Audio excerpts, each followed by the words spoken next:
নমস্কার বন্ধুরা, মোয়ের হেসেলে আপনাদের সবাইকে স্বাগত। আজকের রেসিপি আম দিয়ে টক ডাল, আম আর ডাঁটা দিয়ে। এটা মসুর ডাল দিয়ে বানাবো। এই গরমের মধ্যে এরকম টক ডাল খুবই খেতে ভালো লাগে। তো কড়াইয়ের মধ্যে জল দিয়েছি, জলটা একটু গরম হলে মসুর ডালটাকে আগে থেকে ধুয়ে রেখেছি, সেই ডালটা দিয়ে দেবো। মসুর ডাল সিদ্ধ হতে খুব কম সময় নেয়, তার জন্য কড়াইয়ে করেছি। যদি হাতে সময় না থাকে কুকারে সিটি দিয়ে দিতে পারেন একটা। ডালটা সিদ্ধ হয়ে গেছে, এবার গ্যাসটা অফ করে দিয়েছি। ডালটাকে আমি অন্য একটা বাটিতে ঢেলে রাখবো।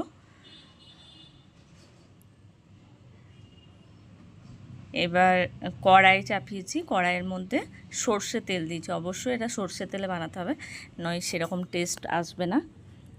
এবার তেলটা গরম হয়ে গেলে 5 ফোড়ন আর কালো সর্ষে ফোড়ন দিয়েছি। ওটা একটু ভাজা ভাজা হয়ে গেলে ডাঁটাগুলো যে ছাল ছাড়িয়ে আমি রেখেছি, ডাঁটাগুলো তেলের মধ্যে দিয়ে দেব। তারপর ডাঁটাগুলোকে ভালো করে ভেজে নেব। ডাঁটাগুলো ভাজা হয়ে গেলে এবার যে আগে থেকে আম কেটে রেখেছি আমটা দেব।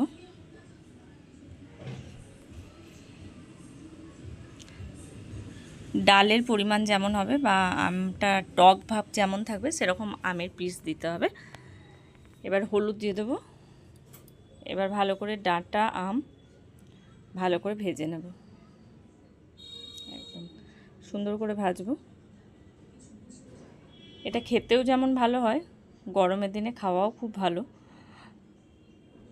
এবার দু একটা আমকে একটু গলিয়ে নেব এর মধ্যে, আর বাদবাকি আমগুলো গোটা থাকবে। এবার যে সিদ্ধ করে রাখা ডালটা রেখে দিয়েছিলাম, ডালটা দিয়ে দেব।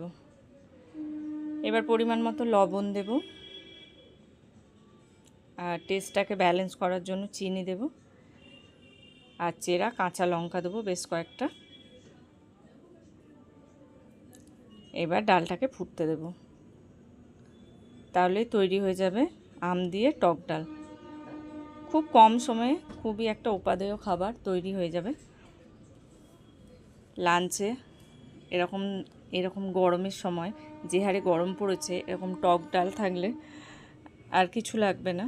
খুব ভালো একটা রেসিপি, খুব অল্প সময়ে বানানো যায় এরকম একটা হেলদি রেসিপি। অবশ্যই বানাবেন। আর এই ডাঁটার সাথে আমের যে একটা মেলবন্ধন এই ডালে খুব ভালো লাগবে। অবশ্যই বানিয়ে দেখবেন।